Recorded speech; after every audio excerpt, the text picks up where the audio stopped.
Welcome to this video in which I'm going to be discussing about the Judge Business School at Cambridge, UK. And so in case you're applying this year, 2017-2018, you've come to the right place. So first, let's understand about the program. Okay. So the first thing that sets something like Cambridge, something like Judge apart is, though the B school is relatively new, correct? You have to understand you have this connection to this university, this tradition, right? Cambridge is over 800 years old, correct? Just imagine. That's like a lot of history, correct? This is where Sir Isaac Newton actually held chair, right? Uh, so you have an amazing tradition. You have, being in this seat of education, right? This is the place where the whole university system started. So I think that's something that very few schools can provide. So I think that's a huge plus. The second part is, if you're looking at a 1 year program, then yes, Judge is a great 1 year program, correct? Very few 1 year programs. Typically, you have 2 year programs, but UK usually has a 1 year program, and Cambridge is, and it's an accelerated learning, right? So if you don't want to, if your opportunity cost is very high, then this might be the place. Third thing is, the fact that you are in an English speaking country. If you have decided to go to UK, right? So I know that the economy and Brexit and all that on one side, the fact that it's an English speaking country, culturally it's very similar, correct? So at least from an Indian perspective, it might make a lot of sense to go to a place such as UK rather than going to, let's say, France or Spain, where language can be a huge constraint for you, correct? And plus, back home in India, or at least many of the other Asian countries, Cambridge has a brand value, right? You are going to be Cambridge educated for the rest of your life. The last one about the program itself is that, if you look at the website, they talk about this unique curriculum where they say it's not just going to be within the classroom, but also all the other activities that you do outside the classroom, right? Be it business plan competitions, be it, conferences that you will attend or exchange programs. So there is a plethora of things. And in fact, that is true for typical European MBAs as opposed to US MBA. US MBA is very, it has a lot of quantitative rigor, right? Whereas a European MBA, a UK MBA, it's a lot about the experience, and the idea is that to transform you in that 1 year, right? So now let's look at the deadlines. So and the essays. So we have 5 deadlines. Okay. So the first deadline is 8th of September, right? So that's pretty early. Okay, one of the earliest deadlines. Then you have the second deadline on 27th October. So if you were to ask me, I wouldn't really worry if you're not ready for 8th September. Applying to 27th October is also fine. So this basically is your second. Then you have 5th January, which is a typical post Christmas, post New Year break, when they come back. So that corresponds to the second round at most schools, correct? So 8th September, 27th October, I wouldn't really worry. That is what I would consider as the first round. Then you have the third round, which is 5th Jan. You have the fourth round on 9th March, and you have the fifth round on 4th of May. Definitely not suggest you to apply to the fourth or fifth round. It's way too late. As an international student, you're going to be worrying about a lot of things: your visa, your finances, quitting your job, all of it, right? So just don't push it till the end, correct? So make sure you apply latest by 5th of January. Okay.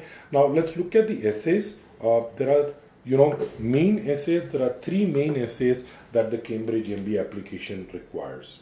The first one is, please provide a personal statement. Okay, this is similar to a statement of purpose. You might have heard of it when you were back in college, correct?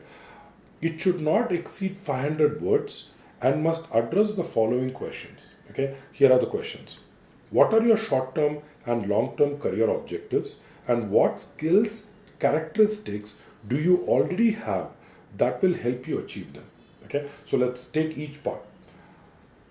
I want to know what function, what industry, what geography, what are the potential employers, what is the kind of title you will get. I want you to be very, very specific, right? Short term goal has to be very specific.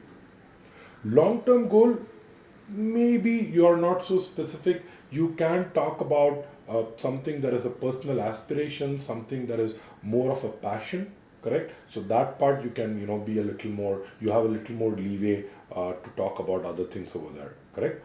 But whatever you say, it has to be aligned with what you have done, which is why the second part says, right? What are the skills, characteristics that you already have, which tells me that you are the best equipped to reach those goals. So it's very important that you kind of, try to make that correct. The second part, what actions will you take before and during the MBA to contribute to your career outcome, correct? So here they are asking very specific things that are that you're going to be doing. So again, they are looking at you having that focus. Have you already planned what you're going to be doing at Cambridge, right? Maybe you want to work in Europe, in which case you are probably learning another language. Maybe you see all these countries in Europe. So one of my students who had gone to Cambridge, he actually learned German.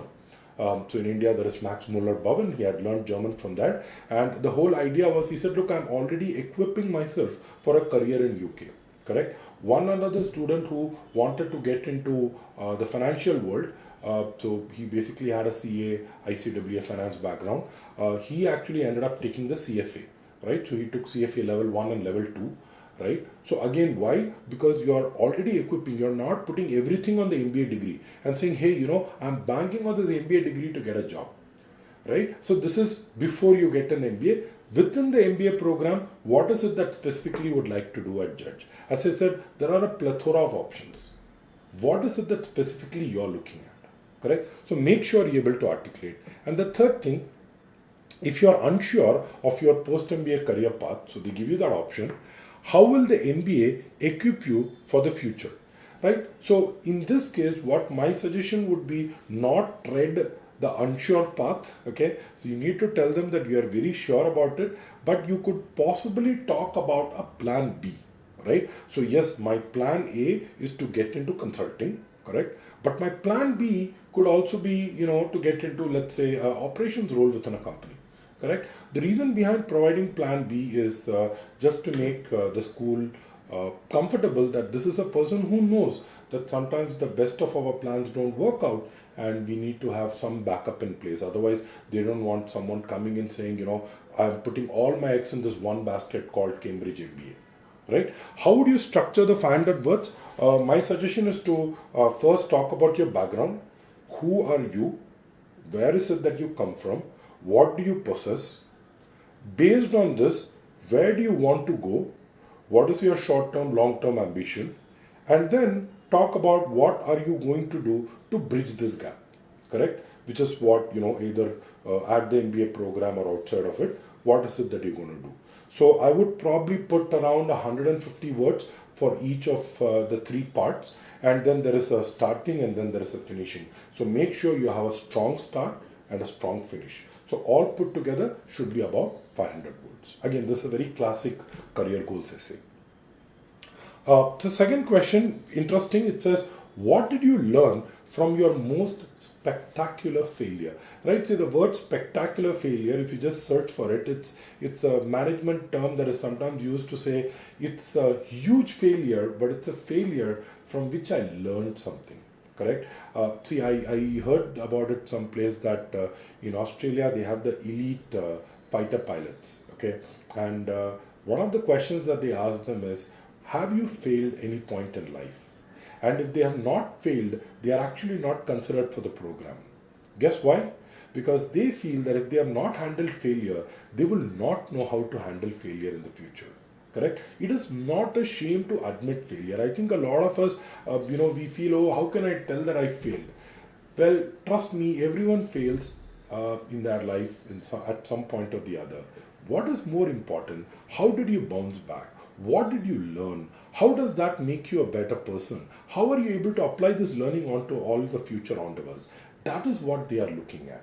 Correct? So don't worry, whatever your failure be, don't try to mask a success by talking about a failure. So the other mistake that students sometimes make is they start writing, they say, oh, my project, it was in the doldrums and we had this, we were making losses, but, and then they talk about how it eventually became successful.